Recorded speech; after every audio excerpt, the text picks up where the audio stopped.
Hey folks, this week's episode is brought to you by the Great Courses Plus, where you can find the awesome course devoted to the early history of baseball in this country. It's called Play Ball, The Rise of Baseball as America's Pastime. This plus tons of other great coursework at thegreatcoursesplus.com/good seats. Again, thegreatcoursesplus.com/good seats for your free month of the Great Courses Plus service. And now, here's the show. Well, Satch, I think myself and a lot of other people Sunday got a big thrill when they watched you out here pitch those last 2 innings against Buffalo in that first game. Yes, Jack, that was my first try, since we started the playing out there. But I wasn't quite at myself at that time. All I had was control. I didn't have nothing on my fastball. You look pretty good to me, and I think that a lot of people figure, well, maybe this is Satch's last year. Maybe he's not going to be as good as he was last year. But I think you showed him out there Sunday that you're just as good, if not better, than you were last year. Well, I try to keep up like that, but Jack, I don't think this is my last year. I think I can play baseball about 15 or 20 more years. Well, I'm gonna keep up with Landon. the way you throw that ball, I think you'll do all right. Another thing, as long as you got to pitch against guys like Easter, you'll do all right too, won't you? Yes, I figure I know Easter a little, but he's gonna probably get on me maybe one or two times this year, but he's gonna have to hit what I want him to throw. Sash, do you like to pitch down here in Miami where it's good and hot? Yes, I like it. I like it very well down here. I can just get off the bench and pitch down here. Mm-hmm. What's this I hear about you having a new pitch this year? Yes, I got a new one, but every time I go in, we don't have but one run, and see, I can't show nothing up right there. And I got to go down with what I've been had for a couple of spells, That's the fastball. Let me ask you this, Satch. A great many years ago, not too many years ago, you pitched for Cleveland up there and did a tremendous job for them. Do you feel that right now that you can throw that ball just as good as you could then? Yes, I do, Jack. I really believe I can throw it just like I did then. I throw it a little better because I don't got a little older and I know more men. See, everybody come up on me. It's the first decade, and this is about my seventh. What about the big leagues? Do you think you'd ever like to go back there and pitch, Satch? Yes, I would like to go back because everybody, Jack, think I'm so old and I cannot do this and I cannot do the other. And I want to show them that I can still play baseball regardless if they don't know my age. If they think I'm 107, it's still all right. Well, I don't know how old you are, Satch, and maybe the other ball players don't either, but that fastball of yours looks just as good as it did many years ago. Jack, I'm going to tell you the truth. I don't think it but a very few people in the United States know my age or where I come from even now, let alone know my age, because I've been playing ever since I was a kid. I never had a job. But still, they say I'm 100 years old, and everybody I meet, they say they played ball with me. Some of them's 100, some of them's 85 and 90. Satch, what do you have to get, be a real good pitcher, we'll say, today? First thing is control, to throw the ball where you want to throw it. You don't need but one ball. I hear kids with a slider, knuckleball, and a screwball, and a nightmare, and a 4-day creep, and all those different balls. But if you just got one that you can get over any time you want and throw where you want it, Jack, you don't need but the one. Welcome to Good Seats Still Available, a curious little podcast devoted to exploring what used to be in professional sports. Here's your host, Tim Hanlon. Hiya. How you doing? Tim Hanlon here. What's going on? It's Good Seats Still Available. Yeah, it's our curious little podcast. It's our journey each and every week into what used to be in professional sports. Thank you for coming into our little web of intrigue and downloading us and putting us in your earbuds and giving us a listen. We appreciate you finding us. And we look forward to presenting this week's episode as we veer back into the minor leagues. We don't do it very often. We try to, Lord knows there's enough stories in the realm of top tier pro sports and teams and leagues and relative defunctness or relocations and all that kind of stuff. But we certainly don't like to ignore a good story when we stumble across one. And this week in the minors, we have one, and it's the story of the Miami Marlins, or at least one of the original versions of such, from the late 1950s, when in the AAA International League, the Miami Marlins were basically kind of the first real significant push for Major League Baseball consideration, I guess you could call it, in the metropolitan area of Miami and South Florida. Of course, we now know from the last number of decades, the Miami Marlins, they started as the Florida Marlins in, 1993 in the National League, and obviously a couple of World Series championships along the way, playing in what is now Hard Rock Stadium and now, and of course, Marlins Park since 2012. A lot of people sort of forget the fact that the Marlins, the name Marlins, and baseball are almost synonymous with each other for decades prior to the Major League debut of what is now the Miami Marlins. And we're going to get into the late 1950s version of the AAA, the International League, with our guest this week, Sam Zygner, who has written the authoritative book, of course, about that period of time called The Forgotten Marlins. And we're going to get into some very interesting and colorful stories about this. So let's call it really the first real professional incarnation of the Marlins name and franchise. And frankly, setting the table for what was, to be considered as Major League Baseball's readiness, I guess, for Miami, and frankly, Miami's readiness for a Major League team. And some there's a ton of Major League-ness to this version of the Marlins, and you heard some of it in that clip just a few moments ago. That, of course, was the legendary Baseball Hall of Famer Leroy Robert Satchel Paige, who had a few years, 3 as a matter of fact, of experience with this Miami Marlins franchise. That clip that you heard came from, it was 1958, and it is courtesy of the Lynn and Lewis Wolfson Florida Moving Image Archives, located at Miami-Dade College. It's a fascinating trove of great stuff about Miami history.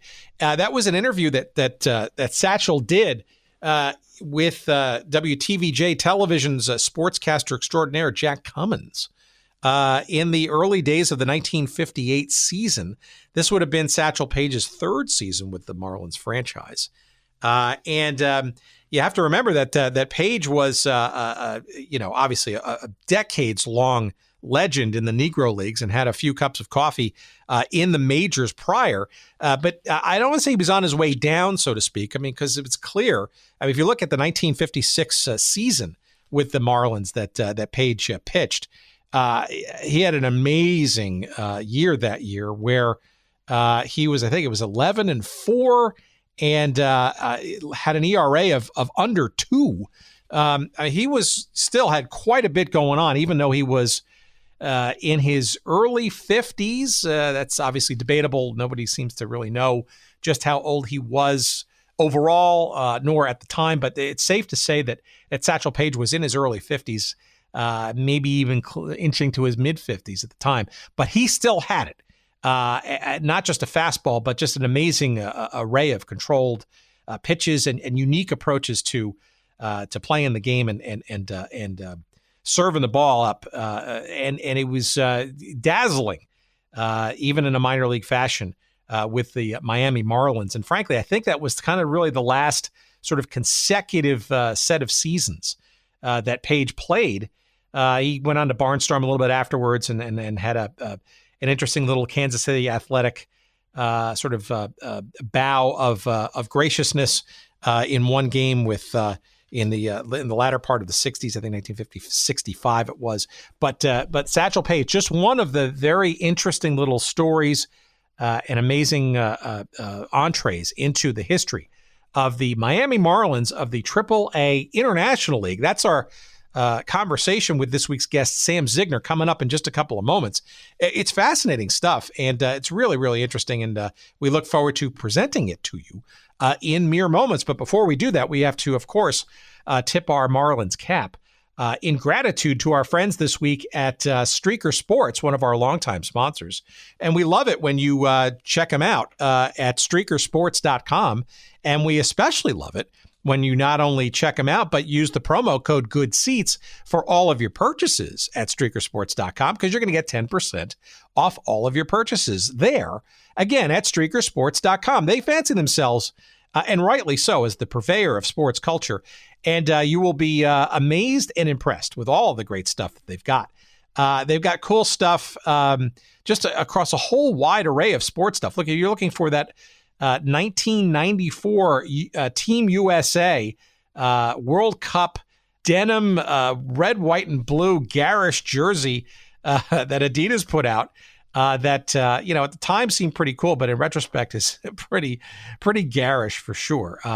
They've got that. They've got really cool other stuff. They've got shirts that commemorate the catchphrase of college basketball announcer extraordinaires Bill Raftery when his famous phrase "onions." The great shirts that commemorate that there too. They've got a Caddyshack collection, for God's sakes. It's, what better way to celebrate golf's best ever movie? But of course, streakersports.com is not just that stuff, but it's also their, I would argue, probably unmatched collection of stuff, T-shirts and other wear from all kinds of defunct leagues. And that's obviously the stuff that we love the most. And here is just a sampling of the leagues that you'll find represented, all the teams and franchises and iterations. You like stuff from the ABA, the American Basketball Association? They've got it. How about the Major Indoor Lacrosse League? Pro Beach Hockey or Roller Hockey International? Those too are there in the defunct leagues section. At streakersports.com. The North American Soccer League, well represented. You're going to find shirts from the USFL and the WFL if you're a football fan. And of course, if you're into the old World Hockey Association, you will find a ton of great shirts there too. All of them for you to consider, make a purchase, and hopefully many of them at streakersports.com. And those are the various defunct leagues, and I'm sure more to come. And make sure, of course, when you find some stuff that you want, make sure you use that promo code GOODSEATS and receive, courtesy of us and streakersports.com, 10% off all your purchase. One more time, streakersports.com, promo code GOODSEATS, 10% off all of your purchases. Go there early and go there often. We love them, and you will too, streakersports.com. And we love you, of course, for listening regularly, but of course, especially for this episode, this conversation coming up now with our new pal, Sam Zygner, as we talk about the old and original AAA affiliated International League Miami Marlins, coming right up. Enjoy.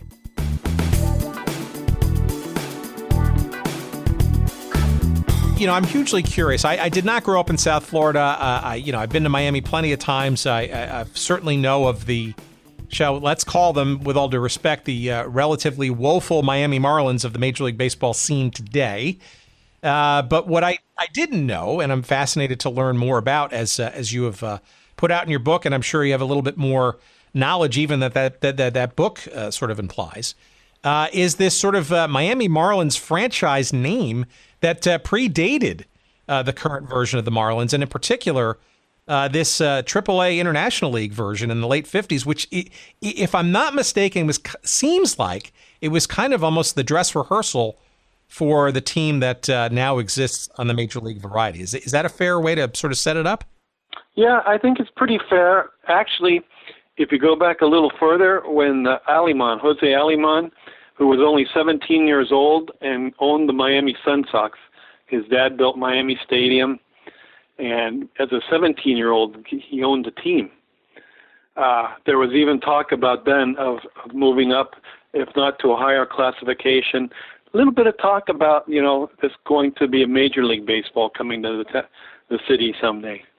So that talk was going back as far as, 1949, but it got more serious in 1956 when the original Marlins started. That was a AAA affiliate. And then, of course, we had Bill Veeck here in 56. And so there was thoughts of going that way, but unfortunately, the franchise after the first year kind of tailed off, and so it took another, when they folded in 1960, 33 years before that came to fruition. Well, it's also, we've had a couple of conversations with our pals, Cesar Brioso and a few others on sort of Cuba, of course, having some kind of effect too. And so I suspect that a lot of sort of the sort of rumblings of Miami's readiness for top tier, Major League Baseball sort of emanated from not only some of the minor league stuff, but clearly spring training in and around the state, as well as the influence, I guess, of Cuba, somewhat nearby, and its passion for baseball as well. I guess sort of you throw all that together, it's not hard to imagine why at least a minor league team of significance like the late 50s version of the Miami Marlins is worth a shot, right? Because I think a lot of people maybe had stars in their eyes for that going forward. Oh, so true. And with the, they had that natural rivalry with Havana going back to the Florida International League days, going back clear to 1946. But I totally agree with you. Miami had in their head, there was always this feeling in the city, as even in the early days of the minor leagues, that they wanted to keep moving up in classification and moving forward. And even as early as, I think it was the late 50s, early 60s, when the Continental League was talking about a third major league, there was even talk of Miami being part of that Continental League. If unfortunately never came to pass, but they would have been a possible member of that league. Yeah, and we had a conversation as well with Russ Buchheit on that a number of months ago, and indeed, yes, clearly the Miami major metropolitan area, one of many that at the time, circa 1960 or so, didn't have Major League Baseball, and it was much more of a ripe, I guess, field of cities out there that arguably could be thought of as having, and we all know what sort of transpire for that. But before we get there, let's back up for a second. Why? So this, this book that you've written, arguably is the seminal sort of work about this team around this time. Where did you get the interest in documenting and going deep into the history of this part of the Miami Marlins name franchise in the first place? What drove your interest? Okay, well, I came here in 2001. That's when Barbara and I got married. Barbara is my wife and also the co-author on the book. And, of course, being a baseball fan like I am, very avid, and I wanted to find out more about, really, initially, the Miami Marlins, Florida Marlins at the time. And so as I began to learn more about the team itself, because you got this feeling in Miami, it was like baseball didn't begin until 1993, unless you spoke with some people who are really, really major baseball fans. And as I get to looking into it, I got more and more interested in it, found out more about it. And the more I talked to people, most people didn't have really any knowledge of anything before 1993. So I began to look into it, and I was especially interested in the 56 to 60 Miami Marlins, which were the first Miami Marlins. And I discovered, that Satchel Paige had pitched for 3 seasons here. Bill Veeck was instrumental in launching the team in 1956. And I literally, as I started going through newspaper accounts and reading books, I talked to some of the original ball players that were Miami Marlins. I just basically I found this treasure trove of information. And what characters that the original Miami Marlins had, a lot of it was because of Bill Veeck's influence, It was, nobody knew that Satchel Paige was going to pitch there, and he comes in on the initial evening when opening day they played the Buffalo Bisons. None of the players knew he was going to be on the team, and they had arranged for a helicopter to land. It was supposed to land before the game, but because they had turned the lights out in the stadium to introduce the new players, it was a big shindig opening night, as you can imagine, with Bill Veeck running it. They had all kinds of extra entertainment. But the helicopter was delayed. So come around the second inning and people are watching. You had these women dressed in their finest white dresses and the men in ties and so forth. This was a big gala affair in Miami at the time, at Miami Stadium. And this helicopter, one of those bubble-topped helicopters, is flying around the stadium and slowly starts circling down. And the ball players, they scatter. As it comes down, it lands behind the pitcher's mound somewhere, different accounts of who was actually there, somewhere around second base or just behind second base in center field. But the blades blow all of this dirt into the audience on the third base side, and the fans are literally blanketed in this red dirt. And so everybody, of course, Bill Veeck is all about, the promotion and making a big splash. And out of the helicopter comes this black, slender gentleman. He's wearing the Miami Marlins uniform whites with the blue and orange trim. He's got the satin blue jacket. And people will recognize, who are baseball fans, oh my gosh, it's Satchel Paige. And they make the announcement over the intercom, and the place went crazy, And so Satchel Paige, they introduce him. He meets his new manager, Don Osborne, and he immediately goes down to the bullpen. And in the bullpen, they have a rocking chair set up. And this was kind of his thing when he was in Miami and he traveled around the International League, they always would set up a rocking chair at each stadium for him because, there was always in those days the question about his age. And, he was the ultimate promoter of himself, so it was a mystery. Was he 60? Was he 45? Was he 50? And actually, when he arrived in Miami, he was 49 years old, just shy of 50. So, after the initial game, he didn't pitch the opening game, and the manager, who was Don Osborne at the time, he wasn't sure that he wanted to use Paige. And he actually expressed to Bill Veeck that, I don't know if this guy's over the hill, he's older, I don't really think we want to really use him. So Bill Veeck threw down one of his great ideas, and he did this with the Cleveland Indians with Lou Boudreau. He said, I'll pay you, pick out your 9 best hitters, okay? And if Satchel Paige doesn't get, let me reword this. If any of them gets a hit, Don, you have the option of whether you want to keep him or we'll let him go. So they line up the 9 best hitters, and Satchel Paige, according to Bill Veeck, struck out all 9 of them, much like what happened with the Cleveland Indians and Lou Boudreau in 1948. So once Don Osborne saw what a quality pitcher this guy was, he immediately put him into the rotation. He was what they would call the Sunday pitcher in the International League at the time. When they played Sunday doubleheaders, they'd have a 9-inning game and a 7-inning game.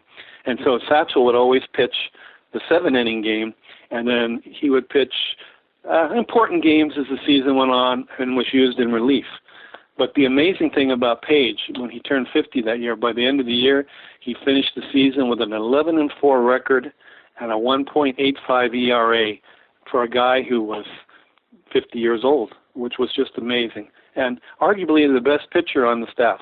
Well, no, and you also mentioned too, not only arguably best pitcher, but also you mentioned his age, right? I think I think people were conjecturing about his age, even decades prior. It seems going back to the Negro Leagues, but I want to sort of circle back on Bill Veeck in this case, and we jump around on this show, so don't worry about it not being linear. But to me, it's fascinating. We all know, of course, the showman that was Bill Veeck, for sure. He very much was interested in the history of the game. He was fascinated and amazed by players in the Negro Leagues. He was clearly somebody who saw great talent in the Negro Leagues and wondered aloud and behind the scenes as to how he could, in his own way, shapes, and forms, help integrate Major League Baseball over time. I'm really curious. So the whole franchise, right, is an affiliate at the time of the Philadelphia Phillies, which Veeck had an ownership stake in, right? And I think, if I'm not mistaken, there was some conjecture around the time of his ownership of the Phillies around wanting to, frankly, help integrate the sport by bringing in major Negro leaguers like Paige on the Phillies franchise. And I'm guessing that Paige, was considered, at least at some point, to be a Phillies player, but maybe had not been given that chance at the major league level and was resigned, if you will, to play in Miami. Maybe you can help clear up some of that, those assumptions that I just stumbled through. Sure. Well, there was a conjecture in 1944. Well, it was called the Philadelphia Blue Jays, I believe them, but they were essentially the Phillies during the war years. And, there was a great loss of talent. Many of the ball players were playing overseas, and the major leagues were populated by either major leaguers who had been already played and were coming back, or exceptionally young players, or 4F players who weren't physically able to serve in the armed services for whatever reason. And so there's some conjecture whether this was really happened or not, but he was going to form a team and bring in Negro League players to stock the Philadelphia roster. Of course, at the time, Philadelphia had a long history of losing seasons, and he was going to stock the team with some really quality Negro League players. It never came to be, and there's some conjecture whether it really happened or Veeck, over-illuminated what actually happened. But by the time he had got to Miami and how the whole Miami situation worked out, he had when they had moved the St. Louis Browns franchise, which he had owned up until 53, I believe it was, 1953. The establishment of Major League Baseball had kind of forced him out when they moved the team to Baltimore and made him the Orioles. So at the time, he actually was considering purchasing Barnum and Bailey Circus. Now, how the Marlins and how he came into be with the Marlins was a gentleman by the name of Sid Solomon Jr. and his business partner, Elliott Stein, who had ties to the old St. Louis Browns, were traveling to Columbus, Ohio in 1955. This was in the December of 1955 at the American Association Winter Meetings, which was a AAA league at the time. And there was talk about transferring Toledo, it was a Milwaukee Braves franchise, I believe, at the time, to Miami, which would never come to fruition. But at the time, Sid Solomon Jr. and Elliott Stein were in a restaurant, and unbeknownst to them, sitting at the table on the other side of them was a gentleman by the name of Martin Haskey, who owned the Syracuse Chiefs. And I guess he was eavesdropping on their conversation. And according to Veeck, Sid Solomon Jr. was perplexed why a team would not move, especially the Toledo franchise, which was struggling, to Miami. He said, if I could own a minor league team, I would move them to Miami. And according to Veeck, Martin Haskey leaned over the table, tapped him on the shoulder, and he said, "Sir, you can now own a minor league baseball team." And so I'm kind of giving you the shortest version of this. But they negotiated with the Syracuse Chiefs owner, Martin Haskey, who they eventually agreed on a $100,000 selling price, and Sid Solomon Jr. moved the team to Miami. But Sid Solomon Jr. realized that he didn't really have the experience or the know-how to run this team. So he went to his friend Bill Veeck, who they were friends, had been for many years, and he approached Bill Veeck about running the club. And the interesting thing about it is Bill Veeck said he would do it, but he would not accept any pay. He would do it for free. Bill Veeck was looking more long-term because he was looking to get back into Major League Baseball, which he would eventually accomplish that goal. And so Bill Veeck came to Miami and negotiated a deal with Miami Stadium to lease the stadium. They had some difficulties, which would spring up later with the Miami affiliate and the Phillies affiliate down here. And he eventually worked out a deal, 2-year lease for the stadium, and then he began to stock his players. The Phillies supplied most of the young players, but of course Bill Veeck, he brought in some of the veteran players. As you will find out, he brought in Satchel Paige. Later he would bring in Cal Abrams. Sid Gordon was there in the beginning. Interestingly, at the time, Jimmy Fox, who was managing the University of Miami baseball team, he brought him on as a hitting coach and first base coach at home games. And Veeck, his goal was to make a winner out of Miami right off the bat, and he was very successful right away. Opening day, they drew almost 9,000 fans, and of course, the legendary game happened later that summer. The Orange Bowl game that Bill Veeck organized drew over 50,000 fans, which Satchel Paige pitched in that game. Yeah, so there's a great picture of that. We'll have that on our website around this episode and in social media and stuff. That game that was played in the Orange Bowl. Was that the only one from your recollection or your investigation that was played in the Orange Bowl? This was the one I'm looking for. It's an old Miami Herald file photo from August 7th, 1956. I think the official total was 51,173 fans. It reminds me, this picture, I'll let you answer it in a second, but this picture reminds me very much of those early years of the Dodgers in Los Angeles when they were playing in the Coliseum, right? That very short fence, and it's obviously not built for baseball. It's a football stadium, but it packed to the gills with people who are arguably thirsty for baseball of a high quality level there in Miami. Well, coming up to the game, Bill Veeck really, who was the master promoter, everything was in the newspapers. He went around the city promoting the game. And he arranged with the Orange Bowl to shoehorn a baseball field within the Orange Bowl. what his goal was to break the minor league record for attendance, which was set in Jersey City. I think it was during the war years, during the 40s. The old Roosevelt Stadium in Jersey City, yeah. Exactly. And so, he brought in entertainers. You had like Cod Calloway, Margaret Whiting, Merv Griffin. He, of course, brought in the usual Dixieland bands around the stadium. It was highly promoted, and most of the funds went to charity for a children's organization. So the tickets were a reasonable price.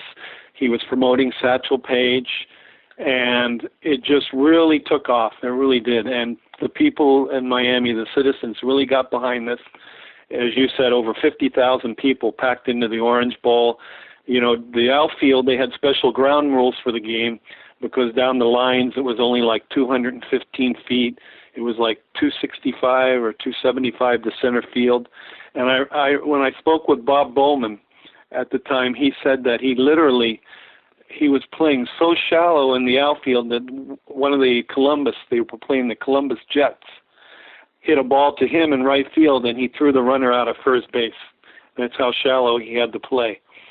But interestingly enough, there was only one home run in the game, which was hit by Benny Tompkins. Page was his usual dominating self. He did tell Veeck, because Veeck had ideas of flying him in on a helicopter again, and he told Veeck, no, I'm not going to do that anymore. And over Satchel's career, he was always hesitant to get in an airplane as it was. So he pitched the game. Bob Kuzava pitched the game for the Columbus Jets. That was his opponent. And it was a great evening because Miami ended up winning the game, and 50,000 plus fans went home, were ecstatic. And at the time, the Marlins were in a pennant race. I think they were only a game or a game and a half out of first place. So there was a lot of excitement around that, too. Why do you think that was the only game played there, given how successful it was and the crowd and all that kind of stuff? Is it just too logistically complicated to do it on a more regular basis? Yes, I believe so. And, of course, once the novelty of the one game wore off, they wouldn't have attracted that kind of a crowd again. You really needed the whole plan was to fill the Orange Bowl for the one game to break the attendance record. So logistically, the size of the field, for one thing, would not have been up to International League standards. They did approve it for this one game, but it was not up to the standards of AAA baseball. As I said, they had special ground rules and so forth. Even to get a home run, you had to hit it way into the grandstands and so forth. But well, that's it. I mean, the park that the team actually played in on, aside from that one-off, that Miami Stadium, right? Was quite a gem of a ballpark for its time, no? Oh, Miami Stadium was a state-of-the-art ballpark, and in fact, when it opened in August of 1949, it was considered the best minor league ballpark in the nation, and actually, its amenities were better than some, if not most, major league ballparks. And it had the unique characteristic, it had a cantilever roof that went over the grandstand without support of any kind of beams. So when you sat at Miami Stadium, no matter where you sat, you had an unobstructed view of the ball field. At the time, they had, though they weren't called that, they had suites within what would be the press box area above the stadium where players and visitors could stay during the game. They had a full-out bar for fans to go up, take the elevator up, and they could observe a few adult beverages. The locker rooms were wood floors with tile. It was an upgrade from what most minor leaguers would have experienced, and quite a few of the guys that played on the Miami Sun Sox at the time said, I've arrived. This is better than if I played in Double or Triple A. So it was really, really a state-of-the-art park. It had the great big letters on the front, Miami Stadium, and bright orange letters lit up in neon. It was just a gorgeous stadium, the palm trees behind the outfield fence, and it was really a gem of a stadium. It really was.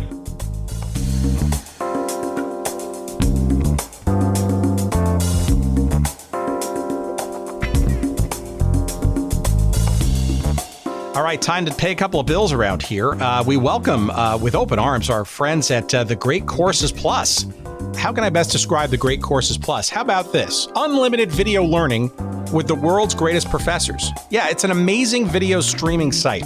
Available in app form. You can watch it online. You can stream it to any device, and it is courses from some of the best professors and lecturers around the country in a whole host of topics. Almost like college in a box, if you will. You know, things you want to learn about history or science, food and wine, hobbies, everything that you might be interested in without the tests, if you will. There's no grading whatsoever, but some amazing coursework, including their first real deep dive into the realm of sports, which I think will be especially interesting to our listeners. And here it is. It's called Play Ball, The Rise of Baseball as America's Pastime. And it's created in partnership with the National Baseball Hall of Fame and Museum. It is taught by the Hall's expert there on all things baseball history, Bruce Marcuson. And there are 24 lectures, maybe even a few more if I'm not mistaken, that sort of traverse the early history of the sport of baseball in this country. A bunch of things that broach to topics that we've talked about here on this little show. There's a lecture devoted to the early era of amateur baseball clubs, and another lecture devoted to how they coalesced into finally forming what now is known as organized baseball. There's a lecture devoted to the World Series and how that got developed. There is an episode devoted to the early ballparks of baseball called Sacred Ground. And it's just a whole host of things. Black baseball before the Negro Leagues. You name it, about the earliest days and the formative years of baseball's history. You will find it in this tremendous course. Again, it's called Play Ball, The Rise of Baseball as America's Pastime. And again, it's created in partnership with the National Baseball Hall of Fame and Museum, and it is yours to try and listen to and view for free. Yeah, for free. An entire month's worth of the Great Courses Plus is available to our listeners. When you go to this great here website, it's called thegreatcoursesplus.com/good seats. Again, that's thegreatcoursesplus.com/good seats. And using that URL, you will get, nowhere else will you get this offer, 1 free month of the entire service that the Great Courses Plus offers. That's all the topics, all the different courses and lectures. You can download them. You can listen to them in audio-only format or watch them in video streaming on any device you want. But if you do nothing else, take advantage of that free month and watch every episode of Play Ball, The Rise of Baseball as America's Pastime. I guarantee you'll find it interesting. I'm about 3 or maybe and a half, I guess, lectures into it, and I can't wait to finish them all off. Again, that's thegreatcoursesplus.com/good seats. You're going to get a free month of the entire Great Courses service, and it's only yours for a limited time. So give them a try. We appreciate your doing so, and we also appreciate your listening to the rest of our conversation right now.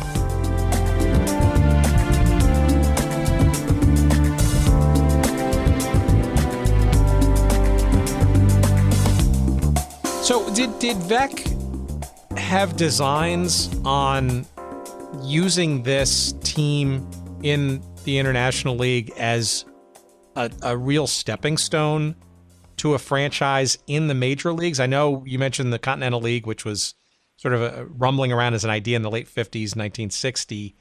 Did he have that vision, or was he just kind of doing a solid for Solomon, who, by the way, some of our listeners might know was also the future founding owner of the St. Louis Blues of the National Hockey League, but I digress. Did Veeck kind of see this maybe as a potential franchise expansion opportunity, or was that not really the case?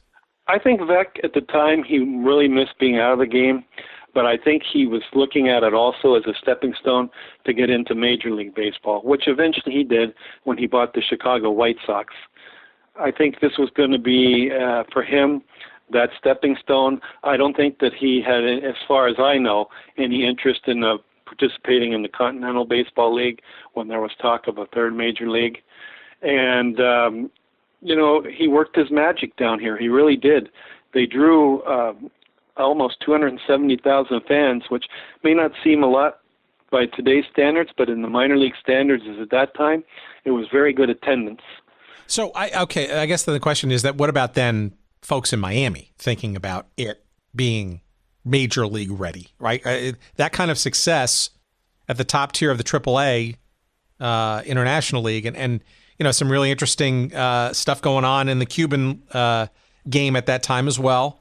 I think there was a lot of intensity, or at least interest, or at least perception that Miami, South Florida, hell, even Havana before Castro came to power, could support major league franchises. Yeah, there was definitely talk about it. The sad thing about it was that it did kind of cool down. Veeck left after the first season, and there was always the issues with the stadium lease. The future owners started to talk about moving the team if they didn't get an acceptable lease. They didn't have a very good concessions contract, so they weren't making a lot of money on concessions. And once Veeck left and attendance tended to drop, then people started to kind of lose that momentum that Veeck had started. The whole purpose when they were AAA, much like Havana, when the Sugar Kings were founded, they had a goal in mind of moving eventually into the major leagues. And I think Havana would have had a major league club had the political climate changed and been different than what it turned out to be, sadly. But definitely, I think Miami had their eyes on that. And even when the talk of the Continental League started up, eyes again kind of started interest in, well, maybe we can become a third major league team and have a franchise here. Eventually, what happened is the third owner, by the name of Bill McDermott, the situation with the attendance and so forth and the disagreements over the lease, he moved the team to Puerto Rico temporarily and then eventually to Charleston, West Virginia. And interestingly enough, when they moved to Charleston, they still were called the Marlins, but they associated the team with the Marlins rifle, which was a popular hunting rifle in West Virginia at the time. And so they recycled the uniforms. And Mel Clark told me, he was an outfielder for the original Marlins. He actually came into possession of some of those uniforms, and they actually sewed a patch or what was the little Marlins caricature so that they could save money on uniforms. Oh, Jesus. I mean, yeah, that's, well, not the first time that people try to save some bucks and run a franchise. Well, I guess maybe talk about sort of the player base. We kind of hinted at it before. Maybe we can sort of take a couple of minutes to go a little deeper, right? So it feels to me like this period of time, 56 through 60, these 5 seasons as the International League version of the Marlins, was kind of I won't call it a hodgepodge, but a mixture, maybe a melange of former major leaguers, either on their way down or arguably working their way back for one more shot upstairs, as well as as what minor leagues tend to be sort of focused on is younger talent that in the Marlins case actually was quite significant into how many major leaguers that they wound up playing. So I guess that's kind of the question, is sort of how much of this was folks on the way down, so to speak, and how much of this was comprised of folks kind of on their way up? I think the original Marlins had more of a veteran presence. You had, from the Phillies, for instance, Mel Clark, Bob Bowman was on the team. They brought in Cal Abrams, who they signed from the White Sox. Gus Nyerhouse was the catcher on the original Marlins. But you had the young talent, too. Ed Boucher played first base. You had Benny Tompkins and Bob Michelada. Tompkins played second base, Michelada short. They eventually brought in Woody Smith, who became an icon in Miami. He played third base. They brought him and signed him away from Havana, actually. And as the years went by, I think you saw more of a youth movement. Once the Orioles took over the franchise, which they did in 59 and 60, they were much more youth-oriented. Though you did see a player like, for instance, Albie Pearson came down to Miami.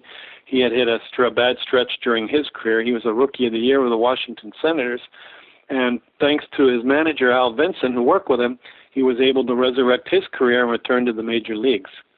So I think that you saw, as Veeck left, a slow changeover from the more veteran team to one comprised of mostly up-and-coming players. But if you go over the rosters, interestingly enough, over those 5 years, almost every player had either played in the big leagues or made it to the big leagues, the vast majority of players that either played within the Phillies organization or the Orioles organization.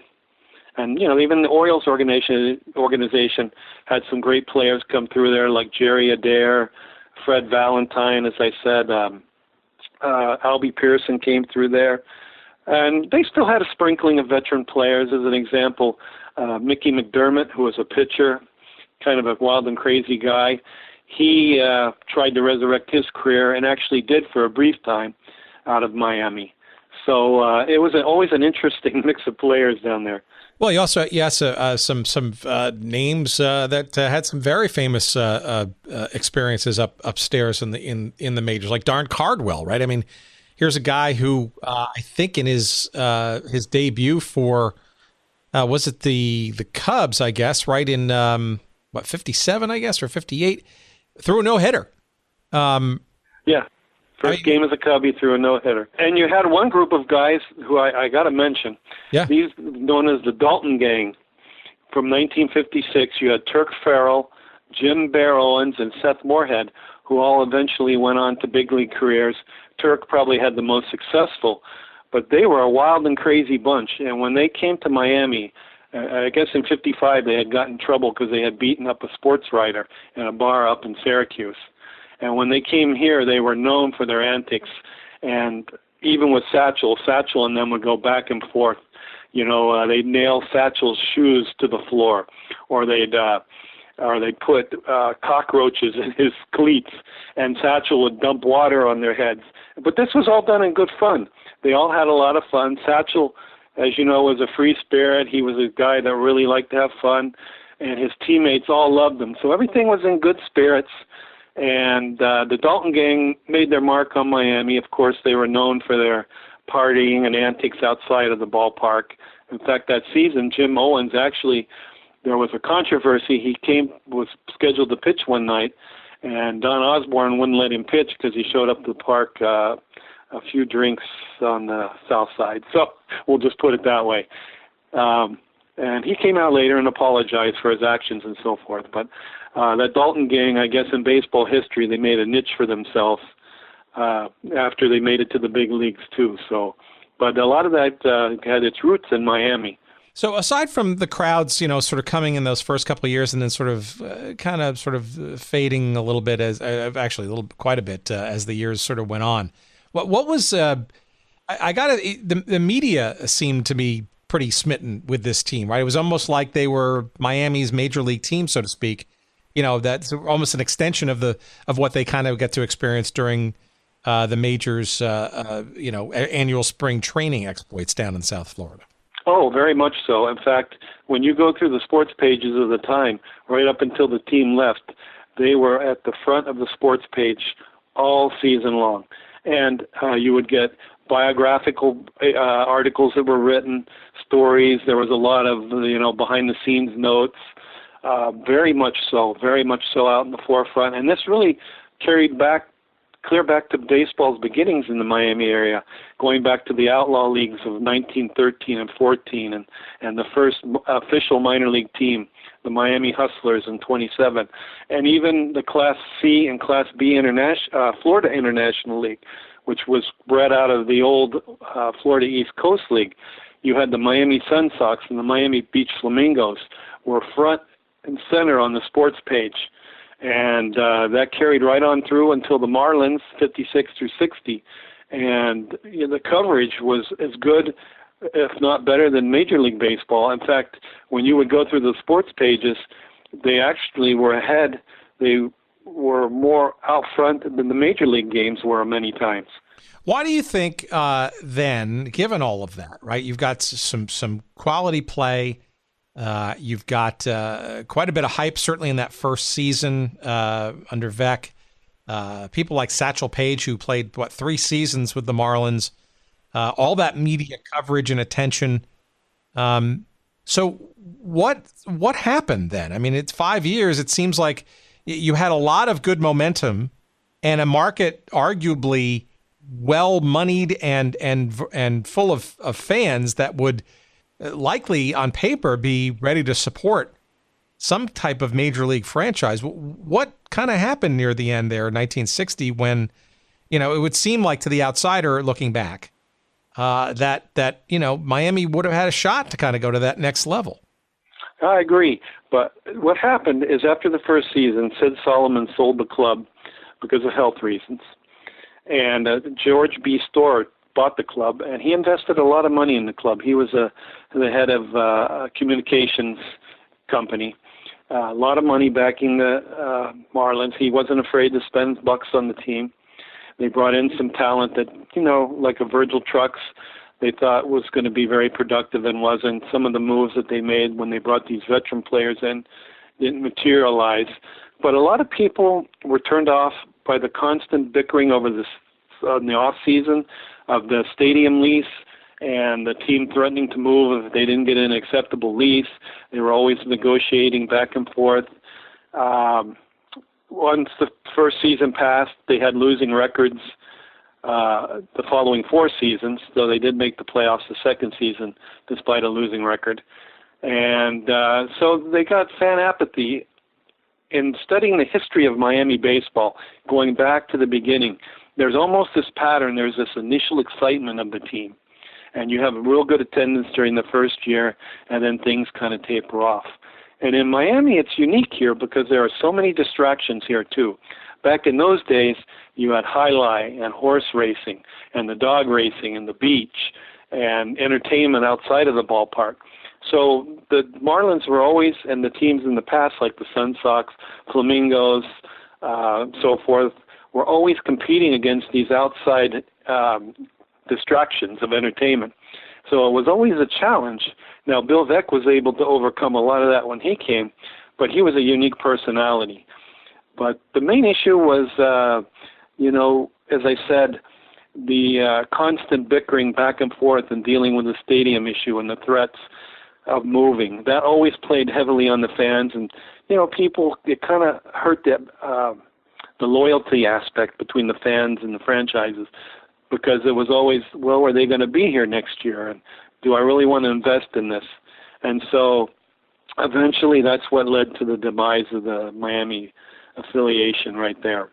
I think if you had a force like Bill Veeck, who would have stayed on, somebody of that caliber, and really and a commitment was made that the team is staying, they're not going anywhere no matter what, I think the outcome would have been much different. But unfortunately, the negative side of it played against them in the end. Well, yeah, I also think it's interesting, too, because you kind of fast forward to today. I mean, and I've seen this with the speculation around the new Inter-Miami Major League Soccer franchise, arguably the franchise that preceded it in Major League Soccer, the Miami Fusion, which ironically never played in Miami proper. But, I think the speculation still surrounds now. Those themes still are, encircling the Marlins of today, right? A lot of conjecture, a lot of hand-wringing about, the stadium and the play and all the other distractions, right, of Miami, which is a huge, bustling, multicultural and scintillatingly exciting metropolitan area, and obviously, oh, by the way, pretty darn good weather year-round. It seems to me that those inklings were, are not necessarily new to that region about supporting a professional sports franchise, let alone a baseball one. Yeah, and I think really it surrounds all the franchises here. Of course, in Miami, everybody loves a winner, and attendance always goes up when teams are winning. You would even see that with the Miami Heat. When they were winning championships, you couldn't buy a ticket. When they had losing seasons, it wasn't so much so. You could get a ticket. There was openings. The Dolphins go through the same thing. When they're winning, their attendance is much better. When they're losing, like they are now, you watch the game on TV and you see a lot of empty seats. It's really a fair weather town here. I've attended some Marlins games, and some of the games I grew up a Pirates fan, Pittsburgh Pirates, and I try to go to a Pirates game every year, at least one. And when I go to the game, you see more people in Pirates jerseys than you do in Marlins jerseys. So you have a lot of people here also that are transplants, but not necessarily do they come out to the games. And so one of the problems with the Marlins, of course, right now is they don't have a winning record. I think they're going in the right direction. They're trying to get there, but it's going to take some time. And, as always, there's South Beach here, there's the beach, and there's so many things going on that it's really hard for them. It's a difficult proposition for ownership. And also, in the past, in our prior ownership group, we went through that where they were threatening to move the team to Portland. There were some threats to move it somewhere else. And so over the years and with a lot of player transactions, we have a championship and then they tear down the team and you go from a championship team to a team that's not competitive. It's, left a sour taste, unfortunately, in a lot of people's mouths. And I think this new ownership group, once they address this, it's going to take a few years and try to get people to get confidence back in the team again. How much recognition, aside from the name Marlins, which, again, was kind of a revelation to me, and again, I'm not a Miami or South Florida native, so, not knowing some of the history of the name Marlins prior to the current incarnation of today's team. But how much of today's team, and maybe it's early now with the new management, but how much recognition has there been, if any, of the Marlins, shall we say, that preceded the current version? Has there been any throwbacks or tip of the old sort of cap of recognition about what came prior to what exists today at all? The Marlins themselves have had very, very few games in the past where they wore the throwback jerseys of the original Marlins. The prior ownership group did have a few games. If anything, they've gone back more to the 93 Florida Marlins uniforms, the teal and the black. They've done more of that than anything. One of the things that when Barbara and I wrote the book is we're trying to bring out the people is this history of the Marlins and teams prior to the Marlins, that there's this whole history of Miami baseball. Within the stadium itself, if you go on the third base side over by the concession stands, they have a section there about the Orange Bowl, and they do present Satchel Paige. It shows him on the mound in the Orange Bowl with a big crowd behind him. But there is not a lot of recognition, nor do people in general have much understanding of the history of where Miami Marlins, or which was originally the Florida Marlins baseball, where this all came. Because really, the original Miami Marlins set the stage for what would eventually become the Florida Marlins / Miami Marlins.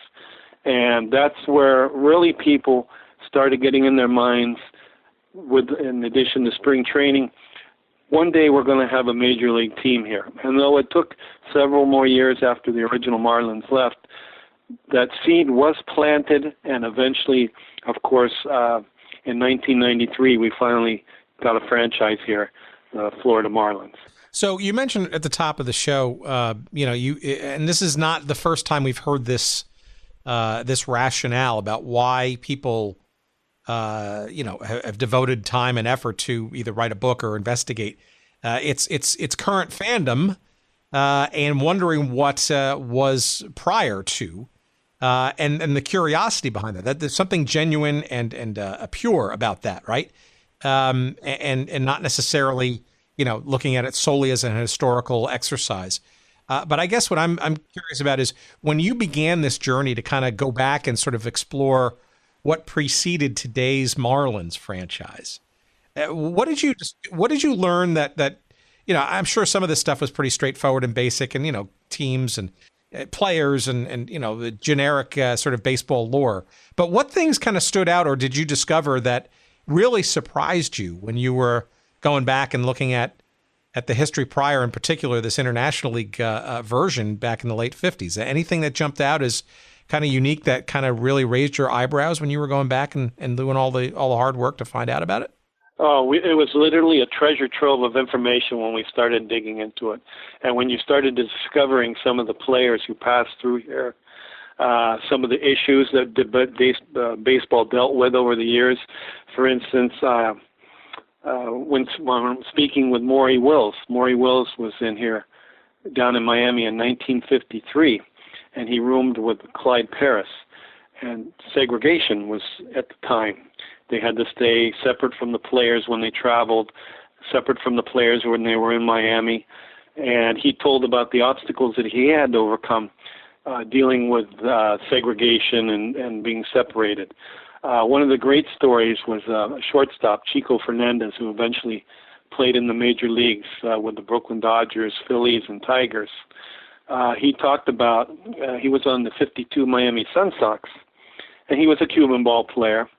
But sometimes when he would travel on the road, he was a lighter complected player, but his skin color came into factors when he would travel, say, to Tampa or St. Pete. And so he said he would actually have to put some powder on his face so that he was acceptable to stay in the hotel with his teammates. Eventually, segregation changed, and a lot of that was helpful to that change was Satchel Paige, because people were so accepting of him. The Florida International League is just full of great stories. My father-in-law, Emilio Cabrera, was a catcher in the Florida International League. He played for the Tampa Smokers, West Palm Beach Indians, and the Miami Beach Flamingos. And he played with some real characters. Ducky Medwick was one of his managers, and one of the great characters of Miami baseball of all time. Pepper Martin, the wild horse of the Osage, he managed in the Florida International League. He managed the Sun Sox and the Flamingos, and he had confrontations with umpires. But yet he was a very Christian man. He didn't drink, though he would smoke a cigar now and again. And he had actually was suspended once in Havana. He got so upset, they were in a heated pennant race, he choked an umpire. But he was so beloved in the city, fans loved him because of his interaction with the fans no matter where he went. And he was a very down-to-earth guy. And he actually came back and managed the original Miami Marlins in 1959. And when he came back, it was like a homecoming. People went crazy because he came back. His popularity just remained all those years, because the last year that he actually managed in Miami was the Flamingos and Miami Beach in 1952, though he did manage in Fort Lauderdale in 1953 also. But he was quite a character, and players that I spoke with for the book just remembered him so fondly, said what a great manager he was, that he stressed playing the game at 110%, but also to play the game for fun. And he would take the players on fishing trips. He loved to fish. He was an outdoorsman. And he was just one of those characters that he had so many stories around him and things that he did, meeting with the fans and telling country stories to fans about his hunting exploits in Missouri and Arkansas and so forth. And he was such a down-home guy that fans just really loved him. What things elude you in sort of filling in the story of the Marlins, in particular the AAA International League version? Are there pieces missing or questions that are still sort of outstanding? I mean, your book is fairly comprehensive, and kudos, but there's got to be bits or pieces or curiosities maybe still left out there, or do you think you've kind of comprehensively encapsulated all that, or some other stories maybe lingering out there that you just haven't been able to cement yet?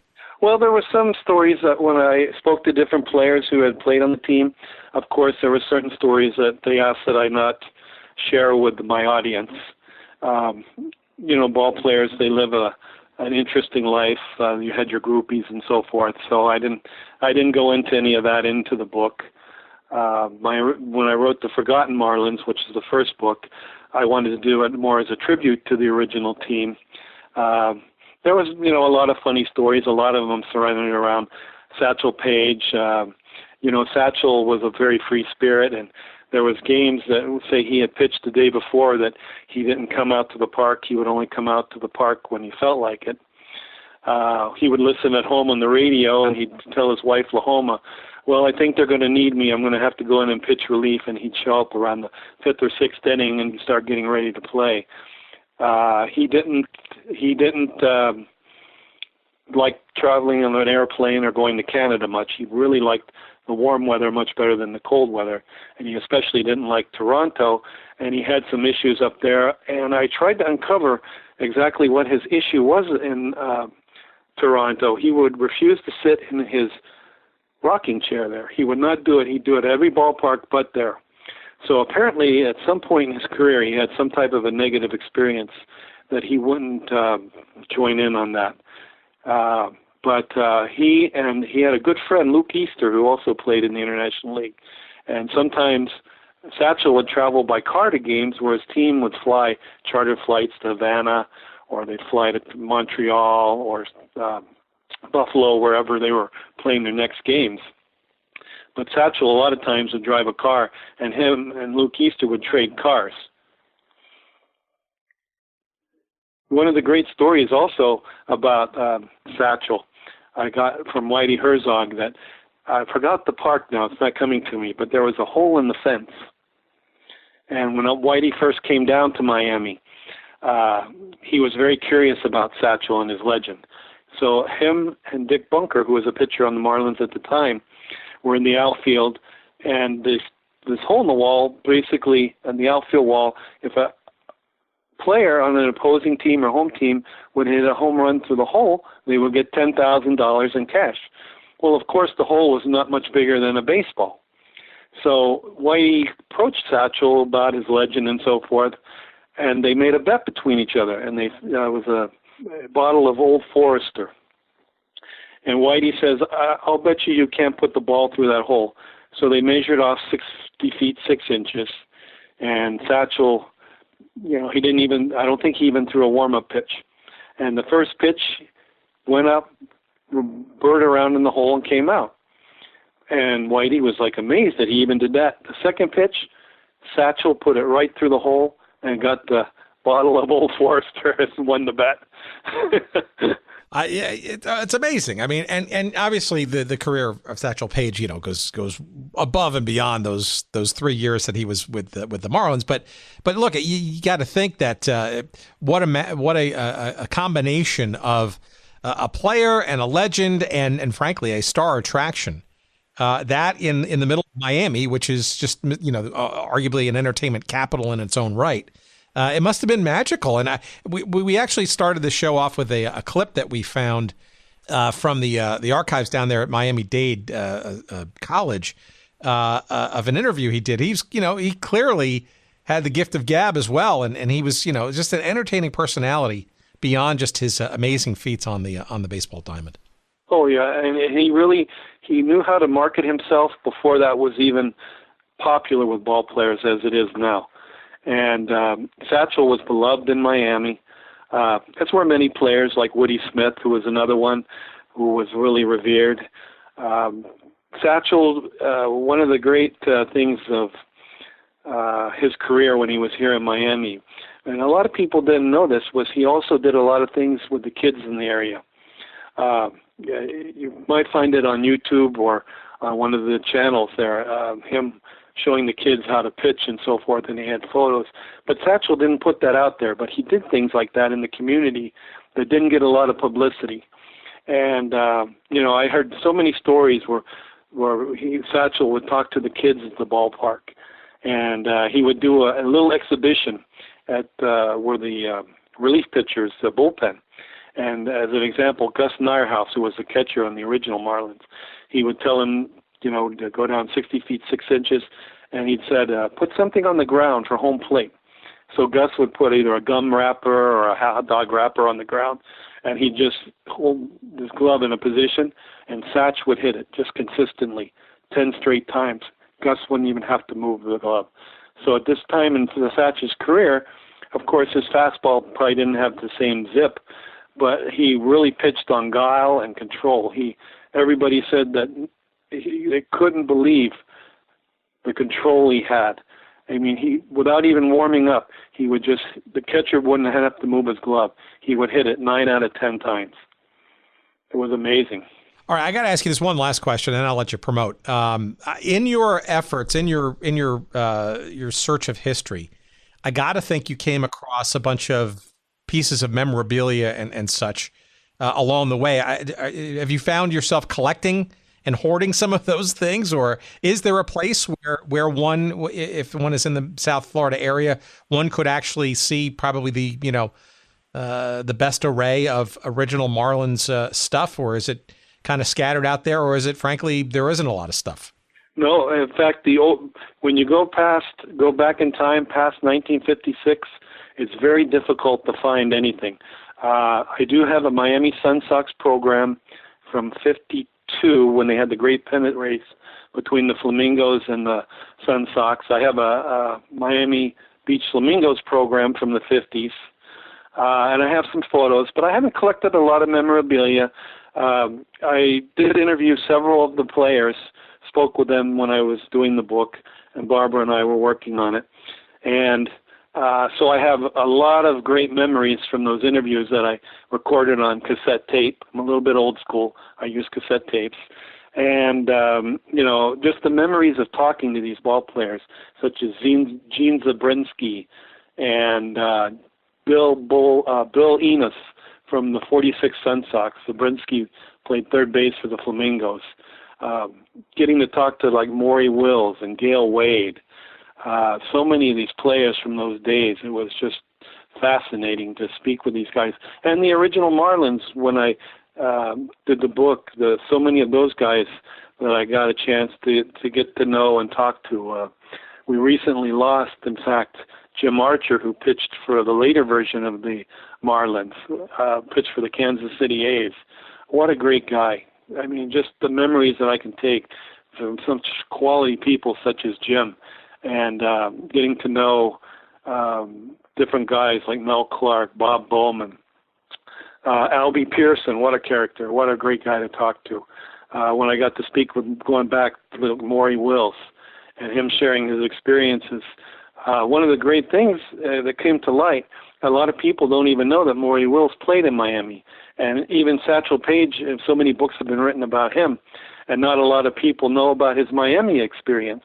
So getting to talk with his teammates was just a gem, and hearing stories that had never been told before about Satchel and how beloved he was by his teammates, and how the ownership, kind of let Satchel Paige be a free spirit, and they realized what importance he had in baseball and the legend that he was.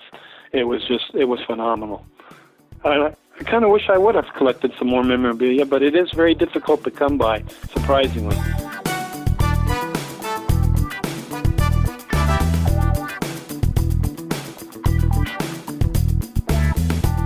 All right, there it is. You fancy yourself a Miami Marlins fan, although I don't know if you really want to admit it currently, as the Marlins just finished wrapping up their second worst finish in their history since becoming a Major League franchise in 1993. There is a rich, though, history behind what is now the Miami Marlins, and clearly good times lie ahead, even though it seems not so much in the near term. But we encourage you to get out of the doldrums of losing 105 games this season and getting copies of these two great books that Sam and his wife Barbara have put together. The first, which came out in 2013, which is kind of what we were circling on most in this conversation. It's called The Forgotten Marlins, a tribute to the 1956 to 1960 original Miami Marlins.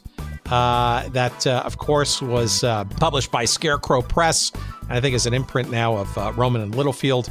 And the current book that just came out in April called Baseball Under the Palms, The History of Miami Minor League Baseball, the early years, 1892 to 1960, which is a more comprehensive look beyond those 5 years of the Marlins International League AAA version. And that book is under the imprint of Sunbury Press. And as you heard, Barbara Cabrera and Sam Zygner will be out there promoting that book in the Miami area, as well as hopefully elsewhere. And of course, you can not only get those books, in lots of different forms wherever good books are found, but of course, if you want to help us here on the little podcast get a couple of quarters and dimes and nickels of love, by all means, just search up this episode with Sam Zygner on our website at goodseatsstillavailable.com, and you will find a link conveniently to purchase said books from our website, and we'll get a little affiliate fee for doing so, and we'd appreciate that so much, as well as Sam and Barbara will, of course, for you buying those books. And, of course, on goodseatsstillavailable.com, you can do all kinds of great stuff by finding all the old episodes. You can stream them there. You can download them from there. Do whatever you want. You can also find all of our social media feeds, of course. On Twitter, you'll find us at Good Seats Still. On Instagram, you'll find us at Good Seats Still Available. You'll find us on Facebook as well. You can also, on our website, click over and send us some email, or do so directly if you'd like, by all means, at hello@goodseatsstillavailable.com. And of course, on the website, you will find a link to our weekly newsletter, which we send out to folks who are subscribed a couple of days in advance to know what the current forthcoming episode will be. Be the first in the know by signing up for that little newsletter right there. Again, all to be found on our website, again, at goodseatsstillavailable.com. One last thing, of course, a tip of the Miami Marlins cap this week to our friend Jerry Payne, who puts all of our pieces together. He's, of course, at Podfly Productions, and if you want to find out more about them and him and what they do in the world of podcast production, you can find out more about them at podfly.net. All right, we thank you kindly for listening this long and this week to our episode, and we look forward to sharing more great shows with you in the weeks and months to come. Until then, our ticket window is now closed, and we bid you a fond adieu. Thank you for listening, and take care, everybody. We'll see you soon.